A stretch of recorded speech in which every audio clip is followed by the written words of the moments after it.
நெல்லை மாவட்டம் மணிமுத்தாறு அணையிலிருந்து பிசான சாகுபடிக்காக தண்ணீர் திறக்கப்பட்டுள்ளது. கூடுதல் விவரங்களை செய்தியாளர் சிவமணியிடம் கேட்கலாம். சிவமணி, முழுமையான விவரங்கள். திருநெல்வேலி மாவட்டத்தில் பிரதான பெரிய அணையாக இருக்கக்கூடிய மணிமுத்தாறு அணை, இந்த அணையினுடைய உச்ச நீர்மட்டம் 118 அடியாக இருக்கிறது. மொத்தமாக 5511 மில்லியன் கனஅடி தண்ணீர் தேக்கக்கூடிய நிலையில தற்போது அணையினுடைய நீர்மட்டம் 100 அடியை எட்டியிருக்கிறது. 80 அடிக்கு மேல் தண்ணீர் இருந்தால் இந்த பிரதான கால்வாய் வழியாக விவசாயத்திற்கு தண்ணீர் திறக்கலாம் என்ற உத்தரவு இருக்கும் நிலையில தமிழக அரசினுடைய உத்தரவுப்படி இன்றைக்கு 12,000 ஏக்கர் பாசனம் வசதி பெறக்கூடிய வகையில தண்ணீர் திறக்கப்பட்டிருக்கிறது. தமிழகத்தினுடைய நகராட்சி நிர்வாகங்கள் துறை அமைச்சர் நேரு மற்றும் தமிழக சட்டப்பேரவைத் தலைவர் அப்பாவு உள்ளிட்டோர் தண்ணீரை திறந்து வைத்திருக்கிறார்கள். இதன் மூலமாக திருநெல்வேலி, தூத்துக்குடி மாவட்டங்களை சார்ந்த சாத்தான்குளம், ஸ்ரீவைகுண்டம், திருநெல்வேலி மாவட்டத்தினுடைய திசையன்விளை, நாங்குநேரி உள்ளிட்ட பகுதிகளை சார்ந்து 12,081 ஏக்கர் பாசன வசதி பெறும். 99 நாட்களுக்கு தண்ணீர் தொடர்ந்து வழங்கப்படும். தண்ணீர் இருப்பை பொறுத்து தண்ணீர் வழங்கப்படும் என தெரிவிக்கப்பட்டிருக்கிறது. விவரங்களை வழங்கியமைக்கு நன்றி சிவமணி.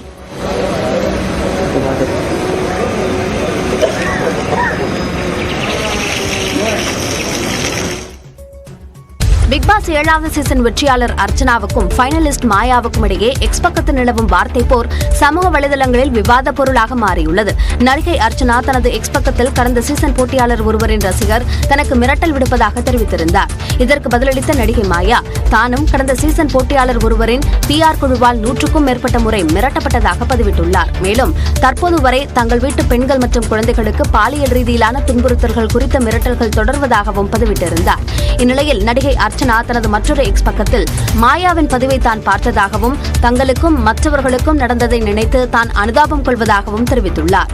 மேலும் கடந்த சீசன் போட்டியாளரின் PR குழு தனது குடும்பத்தையும் விட்டு வைக்கவில்லை என பதிவிட்டுள்ளார். இப்படி இருவரும் மாற்றி மாற்றி பதிவிட்டிருக்கும் நிலையில் யார் சொல்வது உண்மை என தெரியாமல் ரசிகர்கள் குழப்பமடைந்துள்ளனர்.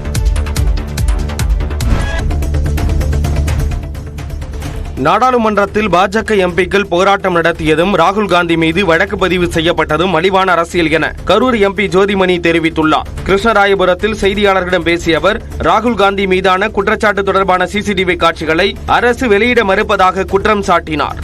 ரொம்ப ஒரு அரசியல்ல இந்த அளவுக்குலாம் அரசியல் ஒரு மலிவாக இறங்க முடியுமா? நம்ம வருத்தப்படுற அளவுல அவர் மீது ஒரு பொய்யான குற்றச்சாட்டை சோடிச்சு FIR போட்டிருக்காங்க.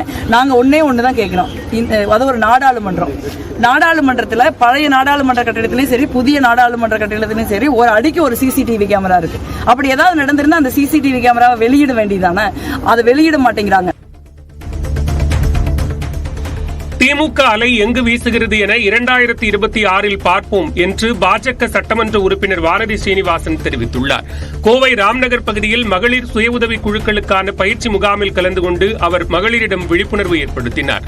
பின்னர் செய்தியாளர்களிடம் பேசிய அவர், திமுக தனது தவறுகளை மறைக்க மத்திய அரசை கண்டிப்பதாக கூறி தப்பிக்க முயற்சிப்பதாக விமர்சித்தார்.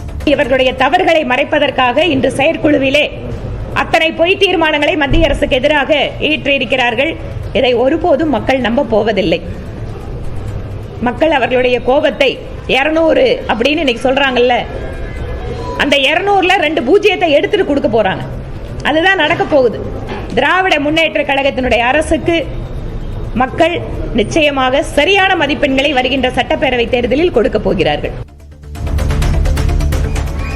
சென்னையை அடுத்த குரோம்பேட்டையில் தமிழக வெற்றிக் கழகத்தின் சார்பில் கொண்டாடப்பட்ட கிறிஸ்துமஸ் விழாவில் தள்ளுமுள்ளு உண்டானதால் பரபரப்பு ஏற்பட்டது. தனியார் திருமண மண்டபத்தில் நடந்த விழாவில் அக்கட்சி பொதுச் செயலாளர் ஆனந்த் கலந்து கொண்டு பொதுமக்களுக்கு இலவச பொருட்களை வழங்கினார். கூட்டத்தை நிர்வாகிகளால் சமாளிக்க முடியாத நிலையில் நெரிசலில் சிக்கி அவதியடைந்த பலர் வாக்குவாதத்தில் ஈடுபட்டனர். பெண்களில் சிலர் அங்கிருந்து வெளியேற முடியாமல் கதறியதும் பரபரப்பை ஏற்படுத்தியது.